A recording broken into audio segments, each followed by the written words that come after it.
Shalom teman-teman, ini adalah video terakhir dari seri pembelajaran kita, yaitu 7 hukum kehidupan yang ditetapkan oleh Tuhan. Kita akan belajar mengenai hukum kehidupan yang ketujuh, nyawa ganti nyawa. Tuhan menetapkan hukum kehidupan yang ketujuh atau the seven law of life. Dia berkata, untuk pendamaian harus ada pengorbanan darah, nyawa ganti nyawa. Di dalam perjanjian lama digantikan dengan darah binatang. Kita baca ya, Kejadian 9 ayat 5 sampai dengan 6. Tetapi mengenai darah kamu, yakni nyawa kamu, aku akan menuntut balasnya. Dari segala binatang, aku akan menuntutnya. Dan dari setiap manusia, aku akan menuntut nyawa sesama manusia. Siapa yang menumpahkan darah manusia, darahnya akan tertumpah oleh manusia. Sebab Allah membuat manusia itu menurut gambarnya sendiri. Ketika Adam jatuh ke dalam dosa, dia sadar bahwa dirinya telanjang. Kemudian Adam dan Hawa berusaha menutupi ketelanjangannya akibat dosa dengan daun-daun pohon ara. Tetapi Tuhan tidak berkenan. Kemudian Tuhan membunuh binatang. Kita tidak tahu apa binatangnya. Kita baca dulu ya, Kejadian 3 ayat 21. Dan Tuhan Allah membuat pakaian dari kulit binatang untuk manusia dan untuk istrinya itu, lalu mengenakannya kepada mereka. Ini adalah protokorbanot pertama. Kita baca dulu di dalam Imamat 17 ayat 11. Karena nyawa makhluk ada di dalam darahnya, dan aku telah memberikan darah itu kepadamu di atas mezbah untuk mengadakan pendamaian bagi nyawamu. Karena darah mengadakan pendamaian dengan perantaraan nyawa. Apa itu korbanot? Mengapa ketika Adam jatuh ke dalam dosa, Allah membunuh binatang sehingga harus ada korban darah di situ, menggantikan nyawa Adam, dan Adam tidak mati pada hari itu juga. Kata korban ini berasal dari bahasa Ibrani yang sama, yaitu korban.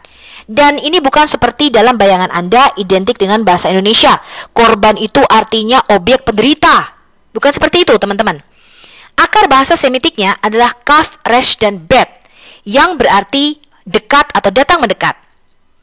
Kita juga menemukannya dalam bahasa Akadia yang sama.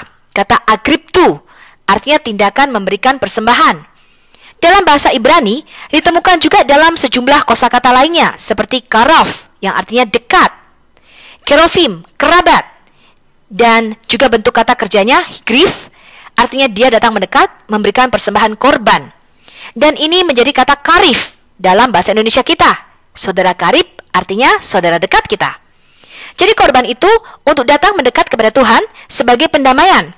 Karena ketika Adam jatuh ke dalam dosa, maka Adam menjadi seteru atau musuh Tuhan. Dan Adam sudah memberontak melawan otoritas kerajaan sorga. Serta dia memindahkan otoritas kerajaan di bumi ini ke tangan musuhnya Tuhan, yaitu kerajaan maut. Apa yang terjadi ketika Adam jatuh ke dalam dosa? Bersamaan dengan jatuhnya Adam ke dalam dosa, maka Roh Kudus keluar dari Adam dan Adam kehilangan kemuliaan Allah. Artinya terjadi kematian rohani, di mana kita terpisah atau terputus hubungan kita atau relasi kita dengan Allah. Roma 3 ayat 23 mengatakan, karena semua orang telah berbuat dosa dan telah kehilangan kemuliaan Allah.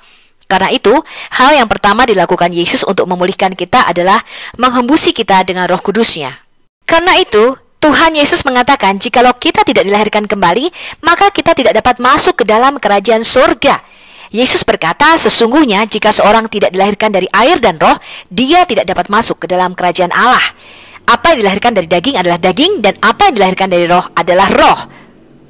Dengan kematian Yesus di atas kayu salib, dia menjadi korban penebus dosa bagi kita. Dia mendekatkan kembali hubungan kita dengan Allah Bapa, dan dia mendamaikan hubungan kita yang tadinya kita seteru atau musuh Allah, kita menjadi anak-anak Allah. Dan dia menghembusi kita dengan Roh Kudus-Nya. Di dalam Kisah Rasul 2 ayat 4 dikatakan, maka penuhlah mereka dengan Roh Kudus. Lalu mereka mulai berkata-kata dalam bahasa-bahasa yang lain, seperti yang diberikan oleh Roh itu kepada mereka untuk mengatakannya. Apa alasannya? Kita harus mempunyai Roh Kudus.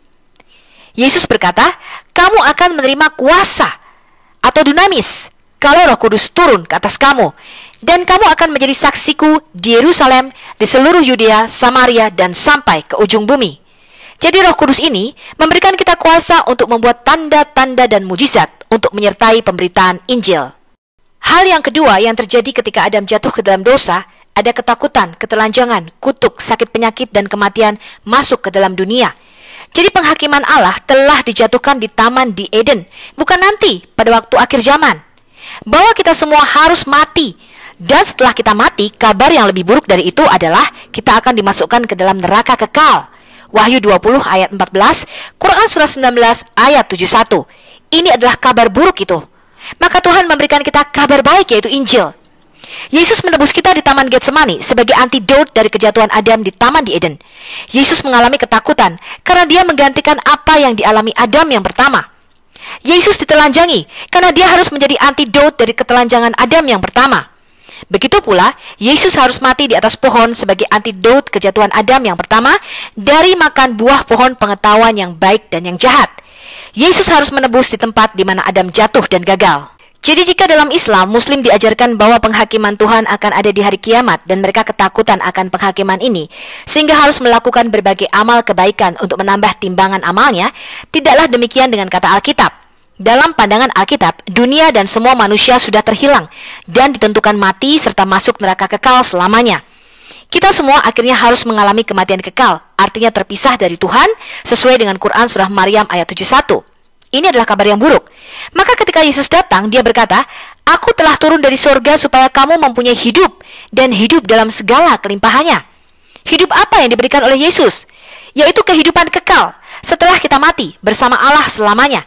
Ini yang ditebus Yesus. Yesus memberikan kehidupan kekal kepada kita lewat penebusan darahnya. Hukum Tuhan yang ketujuh, yaitu nyawa ganti nyawa, atau darah ganti darah, ini berlaku kekal selamanya. Sekarang kita baca kisah bagaimana Kain dan Habel datang mendekat dan memberikan korban persembahan kepada Tuhan. Dikatakan, Habel memberikan persembahan dari anak sulung kambing dombanya, yakni lemak-lemaknya. Maka Tuhan mengindahkan Habel dan korban persembahannya itu. Tetapi Kain dan korban persembahannya tidak diindahkannya, karena Kain memberikan persembahan dari hasil tanah pertanian yang sudah dikutuk oleh Tuhan. Lalu hati Kain menjadi sangat panas dan mukanya muram. Mengapa korban Habel diterima Tuhan? Karena Habel menubuatkan kematian sang Goel atau sang penebus dengan penumpahan darah. Sedangkan persembahan Kain ini melambangkan usaha manusia dengan amal kebaikan dan usahanya sendiri untuk berdamai dengan Tuhan. Jadi cara untuk datang mendekat kepada Allah, untuk diperdamaikan dengan Allah, tidak boleh dengan cara kita sendiri, yaitu dengan roh agamawi, dengan melakukan amal kebaikan. Amal kebaikan kita tidak akan membawa kita datang mendekat kepada Tuhan atau mendamaikan hubungan kita dengan Allah. Tuhan sudah mempunyai caranya sendiri, yakni dengan memberikan korban yang ada darahnya. Dalam Imamat 17 ayat 10 sampai dengan 11 dikatakan, setiap orang dari bangsa Israel dan dari orang asing yang tinggal di tengah-tengah mereka, yang makan darah apapun juga, aku sendiri akan menentang dia dan melenyapkan dia dari tengah-tengah bangsanya. Karena nyawa makhluk ada di dalam darahnya, dan aku telah memberikan darah itu kepadamu di atas mezbah untuk mengadakan pendamaian bagi nyawamu. Karena darah mengadakan pendamaian dengan perantaraan nyawa. Jadi kita melihat, tanpa pengorbanan darah maka tidak ada pengampunan dosa. Kita melihat di dalam perjanjian lama bagaimana caranya Musa mendamaikan bangsa Israel dengan Tuhan. Kemudian disuruhnyalah orang-orang muda dari bangsa Israel. Maka mereka mempersembahkan korban bakaran dan menyembelih lembu-lembu jantan sebagai korban keselamatan kepada Yahweh. Sesudah itu, Musa mengambil sebagian dari darah itu, lalu ditaruhnya ke dalam pasu. Sebagian lagi dari darah itu disiramkannya pada mezbah itu. Diambilnyalah kitab perjanjian itu, yakni kitab Taurat. Lalu dibacakannya dengan didengar oleh bangsa itu, dan mereka berkata, segala firman Yahweh akan kami lakukan dan akan kami dengarkan.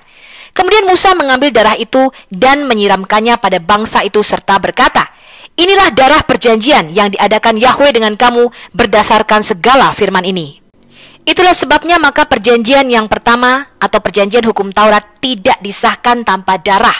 Sebab sesudah Musa memberitahukan semua perintah hukum Taurat kepada seluruh umat, dia mengambil darah anak lembu dan darah domba jantan serta air, dan bulu merah dan hisyop. Lalu memerciki kitab itu sendiri dan seluruh umat sambil berkata, inilah darah perjanjian yang ditetapkan Allah bagi kamu. Dan juga kemah dan semua alat untuk ibadah dipercikinya secara demikian dengan darah. Dan hampir segala sesuatu disucikan menurut hukum Taurat dengan darah. Dan tanpa penumpahan darah tidak ada pengampunan dosa. Shalom dan sampai ketemu pada video berikutnya. Salam.